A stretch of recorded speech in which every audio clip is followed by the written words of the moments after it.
네, 충북 제천단양 엄태영 의원입니다. 네, 오늘 경제 분야 해서 오늘 부별 심사인데 잠깐 말씀드리자면은 어제 이재명 대통령께서 경찰 개혁을 검토하라고 청문회한테 어제 지시했다는 기사를 봤습니다. 하여튼 이 정권은 검찰 개혁하다가 경찰이 커지니까 경찰 개혁을 한다고 하고 판결이 마음에 안 들면 또 사법 개혁 해야 된다고 아마 지지율 떨어지면 또 언론 개혁 해야 된다고 하지 않을까 모르겠습니다. 하여튼 개혁이라는 단어가 너무 오염되고 희화되지 않나 하는 이런 생각이 듭니다. 오늘 오후 질의는 우리 장관들께서 대통령 주재 회의를 다 참석하셔서 주로 차관들 위주로 많이 나와 계시는데요. 하여튼 질의하겠습니다. 기영현 저 장관을 대신해서 허장 차관님 또 우리 경제부총리 대신해서 허장 차관님 또 기영현 저 장관 대신해서 조영범 차관님. 올 연초에 대통령께서 부동산 정책과 관련해서 정부를 이기는 시장은 없다고 공언하셨습니다. 또 최근 국토부 장관께서도 이와 관련해서 정부 정책이 결국 시장을 이길 수 있다고도 확신하셨습니다. 우리 장관님께서는 정부가 시장을 이길 수 있다고 생각하십니까? 좀 답변 곤란하시죠? 한 말씀 해보세요. 우리 허 차관님. 예. 시장을 이긴다기보다는 시장과 함께 가야 한다고 생각이 됩니다. 하여튼 시장 경제 논리를 너무 우습게 보는 게 아닌가 하는 생각이 듭니다.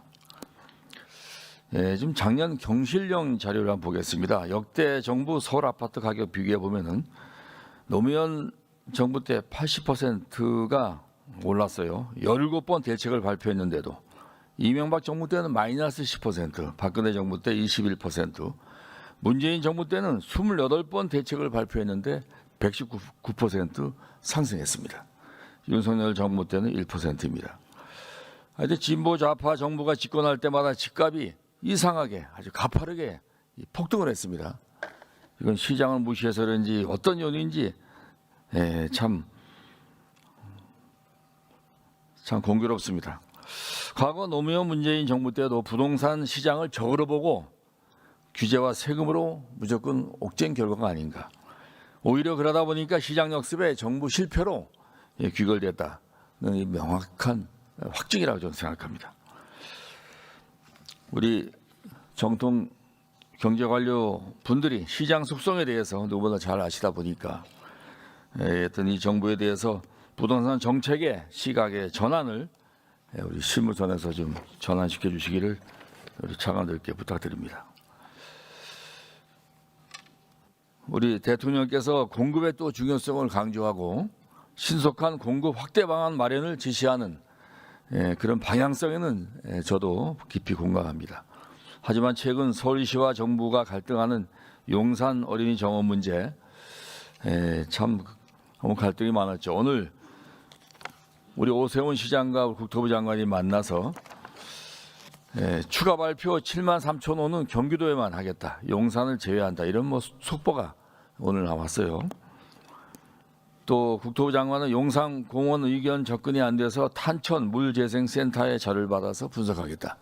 뭔가 방향 전환에 대한 서로의 또 공감대가 있었던 것 같은데 여기에 대해서 차관님 하시는 거 있습니까?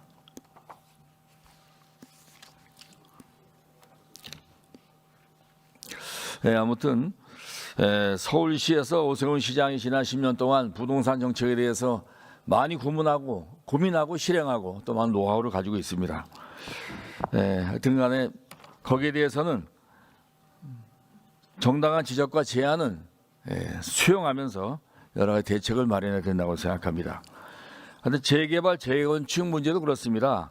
서울시는 민간 개발에 의존하는 재건축, 재개발을 늘 강조해 왔죠. 본의원이 작년 연말 서울시 국정감사에 가서 오세훈 시장한테 재개발, 재건축에 대한 서울시의 강력한 의지가 필요하다. 제 엄마 아파트는 재건축 승인이 난 지가 20년 됐는데 아직까지 저러고 있다. 혹시 폭발을 시키면서 의지와 또 철거비를 감축시켜주면은 거기에 재건축 조합원을 좋아할 텐데 그런 의향이 없느냐 이런 제안까지 한 적이 있습니다. 아무튼 주거 문제에 대해서는 다음에도 국감 때 얘기하겠지만은 탕평책으로 정부가 반드시 앞장서서 해결해 주시기를 부탁드리면서 시간 관계상 다음 으로 넘어가겠습니다.